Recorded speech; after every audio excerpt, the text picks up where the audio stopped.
Hello everyone, welcome to superhero culture. तो 31 तारीख को रात 10:30 बजे जेम्स गन ने न्यू डीसी की स्लेट निकाल दी।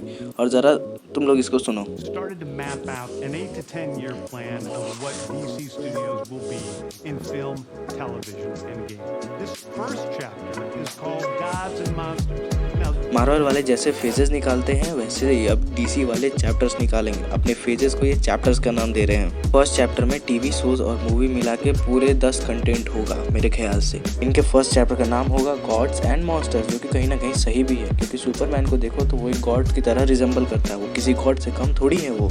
और बाकी के जितने भी डीसी कैरेक्टर्स हैं उनकी भी कहीं ना कहीं हिस्ट्री डीसी के ग्रीक गॉड से रिजेंबल करती है, जैसे वंडर वुमन और बाकी सारे भी। तो डीसी के फर्स्ट प्रोजेक्ट का नाम है क्रिएचर कमांडोज। तो अगर क्रिएचर कमांडोज को तुम नहीं जानते तो देखो मैं इसे सीधी तरह समझा देता हूँ। मार्वल में जो हमने हाउलिंग कमांडोज देखे थे कैप्टन अमेरिका के फर्स्ट मूवी में, ये बिल्कुल उससे सिमिलर है। लेकिन बस डिफरेंस ये है कि ये इंसान नहीं है, ये अलग अलग क्रिएचर्स हैं, जैसे कि वेयरवुल्फ और बाकी सारे ज़ॉम्बी और भी कई सारे क्रिएचर्स हैं इसमें। क्रिएचर कमांडोज को खुद जेम्स गन ने लिखा है और ये एक एनिमेटेड प्रोजेक्ट है। डीसीयू की सबसे पहली एनिमेटेड प्रोजेक्ट होने वाली है ये। और हाँ, इसके बारे में एक और चीज़, जो एक्टर्स इन कैरेक्टर्स को वॉइस देंगे वही एक्टर्स लाइव एक्शन में उस कैरेक्टर का रोल भी प्ले करेंगे। मतलब कि ये मूवी सीधा सीधी कनेक्टेड होगी डीसीयू से। चलो तो अब हम बढ़ते हैं अपने डीसीयू के सेकंड प्रोजेक्ट की तरफ, जिसका नाम है वॉलर। ये एक टीवी या लाइव एक्शन हो सकता है और इसमें जो एक्ट्रेस रोल प्ले करेंगी वॉलर का, डेविड वॉलर का, उनका नाम होगा वायला डेविस, यानी कि जो हमें पीसमेकर में देख चुकी हैं। इसका मतलब पीसमेकर डीसीयू के रिबूट को सरवाइव कर जाएगा और पीसमेकर हो सकता है आगे चल के डीसीयू से ज्वाइन भी हो जाए। तो चलो अब हम आगे बढ़ते हैं। तो अब जो तीसरी चीज़ है वो है सुपरमैन की, यानी कि इस मूवी का नाम होगा सुपरमैन लेगेसी और इसकी रिलीज डेट भी बता दी गई है हमें 11 जुलाई 2025। लेकिन हमारा अगला सुपरमैन कौन होगा ये किसी को नहीं पता। जेम्स गन ने कहा कि एक यंग सुपरमैन दिखेगा, बस। चलो अब आगे बढ़ते हैं और अब जो प्रोजेक्ट है उसका नाम है लैंटर्न्स। और सही में इसके लिए काफ़ी ज़्यादा एक्साइटेड मैं खुद हूँ पर्सनली। इसमें जो 2 लैंटर्न्स की कहानी दिखाई जाएगी वो है हेल जॉर्डन और जॉन स्टीवर्ट।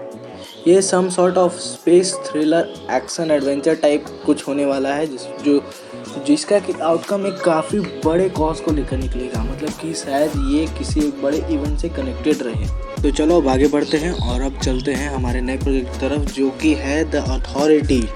अथॉरिटी को तुम एक एंटी हीरो टाइप एजेंसी समझ सकते हो, जो कि दुनिया में पीस और स्टेबिलिटी को कायम करने के लिए किसी भी हद तक जा सकती है। ये कोई भी बड़े डिसीजंस ले सकते, फिर चाहे उन डिसीजन से किसी की जान ही क्यों ना चली जाए। चलो अब हम आगे बढ़ते हैं अपने अगले प्रोजेक्ट की तरफ और वो है पैराडाइज लॉस्ट, जो कि होगी एक लाइव एक्शन टीवी सीरीज। मेरे ख्याल से ये वंडर वुमन के होमलैंड के ओरिजिन यानी कि बैक की स्टोरी के बारे में बताएगी कि कैसे अमेज़ॉन सिर्फ अकेले ही रहती हैं, मतलब कि बस अमेज़ॉन लड़कियां ही रहती हैं उस टापू पे। हो सकता है इसी की स्टोरी को आगे ग्रीक गॉड्स के साथ भी कनेक्ट किया जा सकता है। तो अब जो अगला प्रोजेक्ट आने वाला है उसका नाम है the brave and the bold और ये एक फिल्म होगी जो कि बैटमैन और रॉबिन के बीच के रिलेशनशिप को दिखाएगी कि इन दोनों के बीच का बॉन्डिंग कैसा है। अब जो प्रोजेक्ट आने वाला है उसका नाम है बूस्टर गोल्ड। ये एक टीवी सीरीज होगी। देखो इसके बारे में ज़्यादा कुछ समझने की ज़रूरत नहीं है, बस इतना समझ लो कि एक फ्यूचर में लूज़र था जो कि पास्ट में आया और पास्ट में आके ये सुपर हीरो बन गया। इससे ज़्यादा जानने की ज़रूरत नहीं है इसके बारे में। और अब जो अगली प्रोजेक्ट है उसका नाम है super girl women of tomorrow. ये एक फिल्म होगी और ये फिल्म प्योरली बेस्ड होगी super girl women of tomorrow comic पे। हाँ, तुमने सही सुना, फिल्म और कॉमिक का नाम दोनों सेम ही है। ये उसी कॉमिक की लाइव एक्शन एडाप्टेशन होगी जहाँ तक मुझे ऐसा लगता है। अब जो अगला प्रोजेक्ट आएगा डीसी की तरफ से उसका नाम है स्वैम्प थिंग्स। ये भी एक मूवी होने वाली है। अगर तुम मुझसे पूछोगे तो मैं इस प्रोजेक्ट को लेकर काफ़ी ज़्यादा एक्साइटेड हूँ और मैं चाहता हूँ कि ये प्रोजेक्ट R रेटेड ही रहे, क्योंकि ये तभी बेहतर लगेगा।